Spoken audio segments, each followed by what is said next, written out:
Bienvenidos a un episodio más de Caminar Leyendo, episodio número 44. Y en esta ocasión tenemos Una Tierra Prometida de Barack Obama. Un libro muy diferente a todo lo que he estado leyendo, pero de verdad me interesó mucho y ahorita les explico por qué. Pero vamos a leerlo. Es un gran libro, literalmente, 900 páginas que... no sé, yo le traía ganas, ahora sí les cuento, le traía ganas a este libro porque Barack Obama se me hace de esos personajes del siglo XXI que ya pasaron a la historia, no solo por haber sido el primer presidente de Estados Unidos afroamericano, sino que por haber sido el premio Nobel, haber obtenido el premio Nobel de la Paz, por haber sido elegido para 2 mandatos, la manera en que, pues no sé qué tanto, pero cambió la política en Estados Unidos. Y le dio oportunidad a mucha gente. Cambió, sin lugar a dudas, la mentalidad de muchísimas personas en Estados Unidos acerca de sus aspiraciones y hasta dónde pueden llegar. Eso es más importantísimo. Así que me dio mucha curiosidad cuando sacaron este libro hace unos meses y quería leerlo. Me tardé un poco en comprarlo, y luego ya era difícil encontrarlo. Pero ok, Una Tierra Prometida. Primero que nada, 900 páginas y te advierte en la introducción que es solo el primer tomo. Así que lo que vemos aquí es una autobiografía. Él te va contando todo lo que va sucediendo, pero va nada más desde su infancia hasta mediados de su primer mandato como presidente de Estados Unidos. Así que tomamos mucho interés en este libro, en su infancia, en su educación en Indonesia, de hecho, su nacimiento en Hawái, su educación en Indonesia, todas las cosas que ocurren hasta que llega a la universidad, decide estudiar leyes, después se va a Harvard.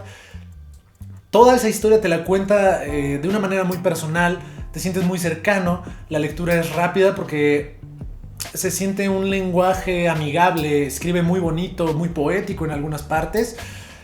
Y hasta ahí, hasta que llega a su universidad y a la escuela de leyes, no se nota en él, al menos en la lectura, no se nota en él unas grandes aspiraciones, no siente que vaya a ser la gran cosa, no quiere cambiar al mundo en sí. En realidad se la pasa encerrado mucho tiempo, casi como un monje, él lo describe, estudiando, leyendo, fumando y no saliendo demasiado. Así que esa es una parte bien interesante. A mí siempre me ha interesado cómo es el ascenso, cómo es el camino de estas grandes personalidades, de estas personas que hacen grandes cosas, no sé si buenas o malas, en este caso hay de las dos, pero ¿cómo es el camino?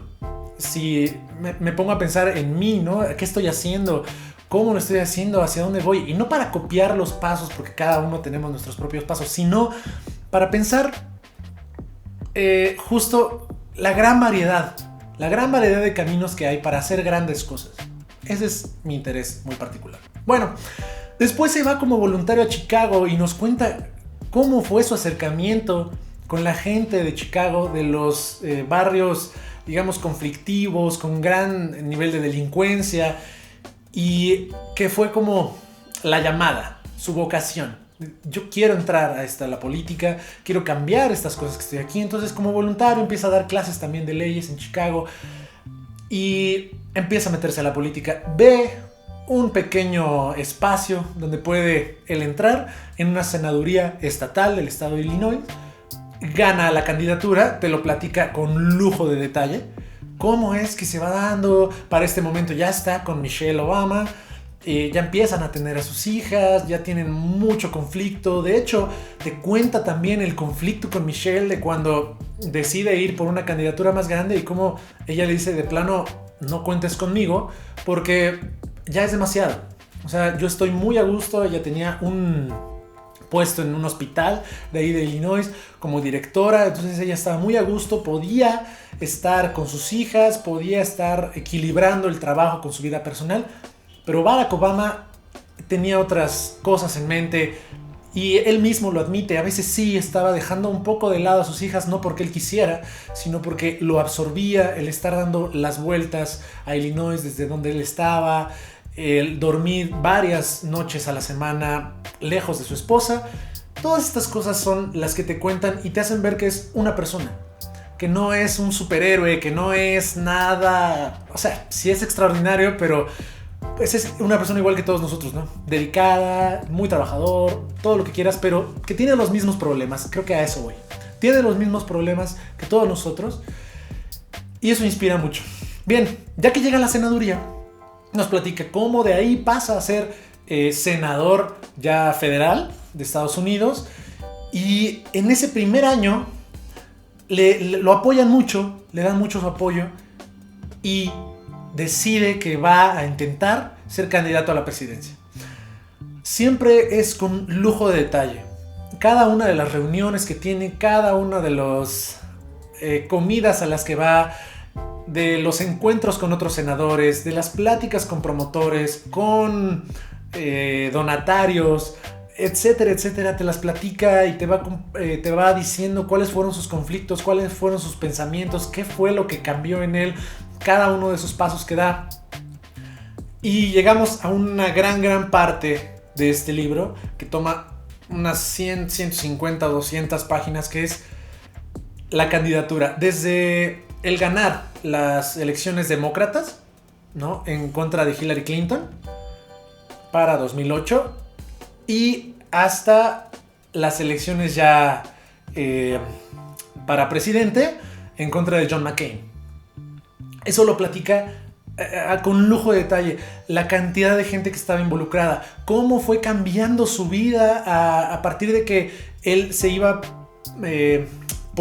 posicionando como un candidato de a de veras. Digamos, al principio es de, bueno, este senador, sí, ok, va como candidato, va en contra de Hillary Clinton. Imagínense, Hillary Clinton con ya todo el capital político que tiene, desde Bill Clinton, desde ella ya haber trabajado como secretaria de Estado, como senadora, con una gran carrera política de generaciones atrás. Pues Barack Obama sí era como el underdog, ¿no? Y entonces como de, bueno, ok, él va a hacer campaña, pero pues bueno.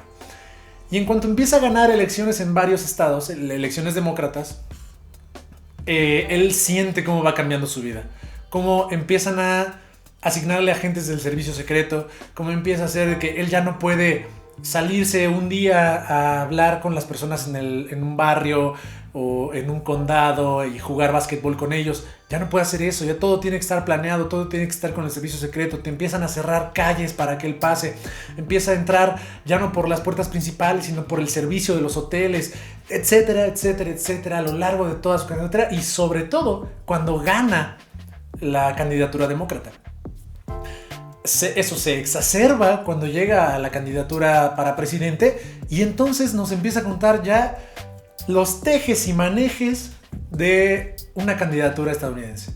Desde conseguir quien done dinero, porque son campañas carísimas, y cómo él se acercaba a la gente, pero por más que él lo intentaba, ya estaban cada vez más lejos. Él ya tenía un equipo muy cercano y el servicio secreto que lo cuidaban, lo hacían, y llenaba estadios, canchas, gimnasios, lo que fuera, pero empezó a sentir una cierta lejanía con la gente que ya no le empezó a gustar. Pero dice, bueno, esto es para un bien mayor. Y continúa, nos va contando todo esto.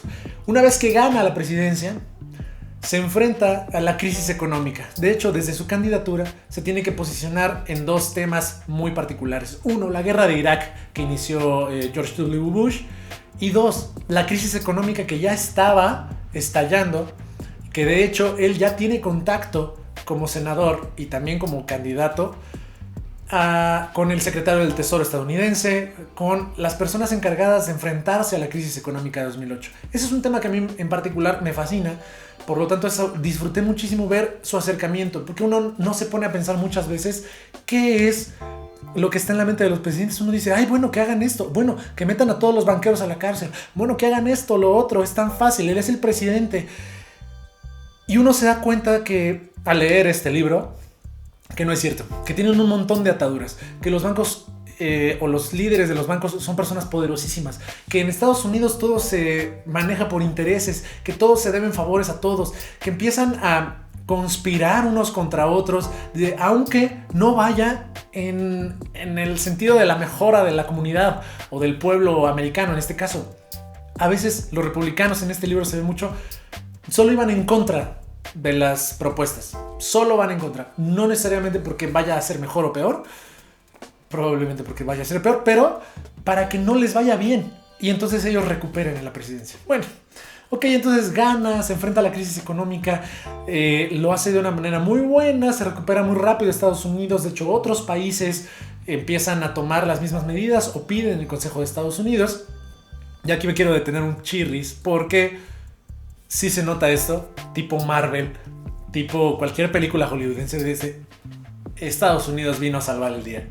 Yo como presidente de Estados Unidos tenía que irles a decir a todos cómo hacer las cosas.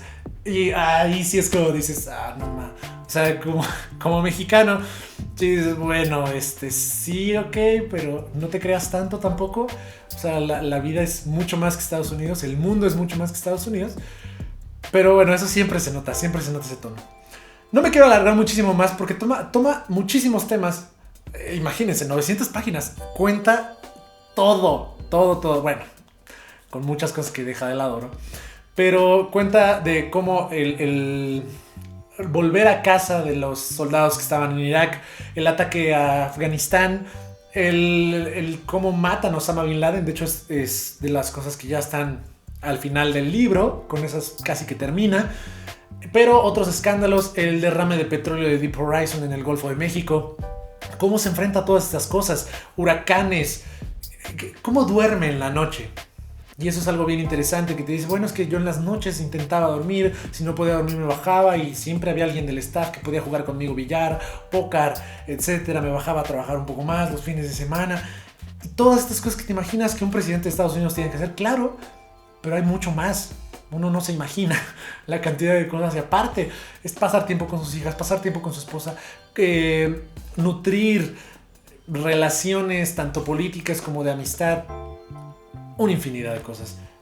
Muy esclarecedor, muy esclarecedor.